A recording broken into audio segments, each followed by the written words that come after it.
वर्ग 6 के लिए पाठ 3 है हार की जीत।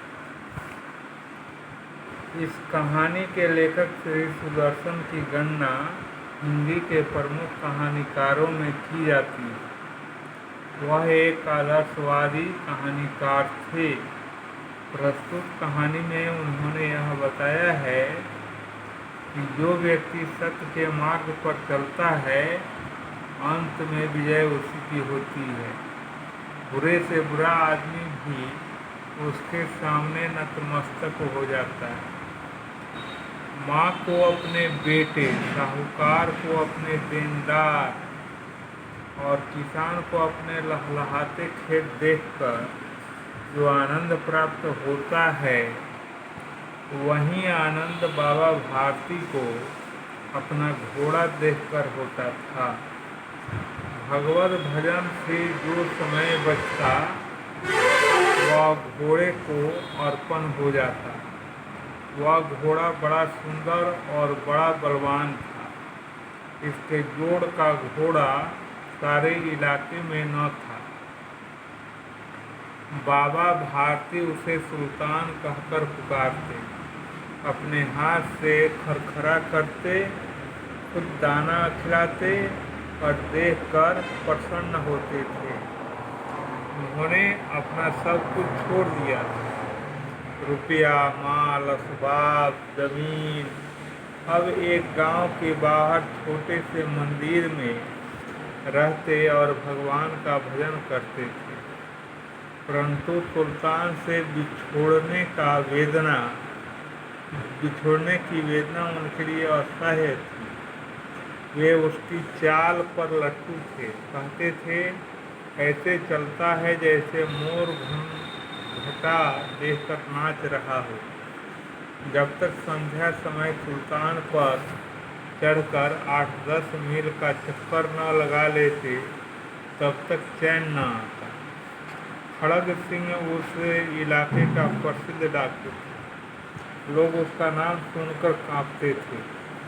होते होते सुल्तान की कीर्ति उसके कानों तक भी पहुंची। उसका हृदय उसे देखने के लिए अधीर हो उठा। वह एक दिन दोपहर के समय बाबा भारती के पास पहुंचा और नमस्कार करके बैठ गया। बाबा भारती ने पूछा, खड़ग सिंह, क्या हाल है? खड़ग सिंह ने सिर झुकाकर उत्तर दिया, आपकी दया है। कहो, इधर कैसे आ गए? सुल्तान की चाह खींच लाई। विचित्र जानवर है, देखोगे तो प्रसन्न हो जाओगे। मैंने भी बड़ी प्रशंसा सुनी है। उसकी चाल तुम्हारा मन मोह लेगी। कहते हैं देखने में बड़ा सुंदर है।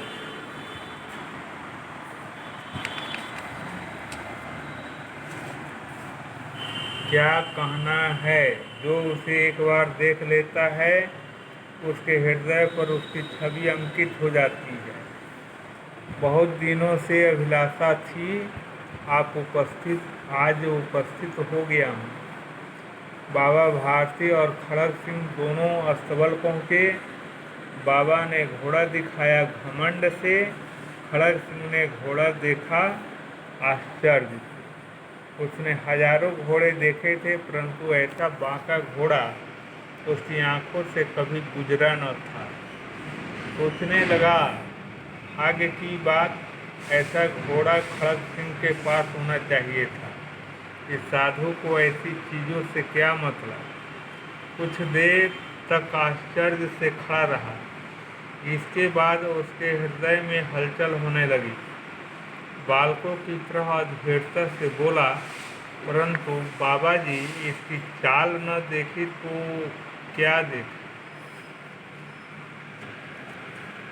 बाबा जी मनुष्य ही थे। अपनी वस्तु की प्रशंसा दूसरे के मुख से सुनकर उनका हृदय भी अधीर हो गया। घोड़े को खोलकर बाहर लाए और उसकी पीठ पर हाथ फेरने लगे। एकाएक चक्कर सवार हो गए। घोड़ा वायु वेग से उड़ने लगा। उसकी चाल देखकर खड़ग सिंह के हृदय पर सांप लौट गया। वह डाकू था और जो वस्तु उसे पसंद आ जाए उस पर वह अपना अधिकार समझता था। उसके पास बाहुबल था, रुपया था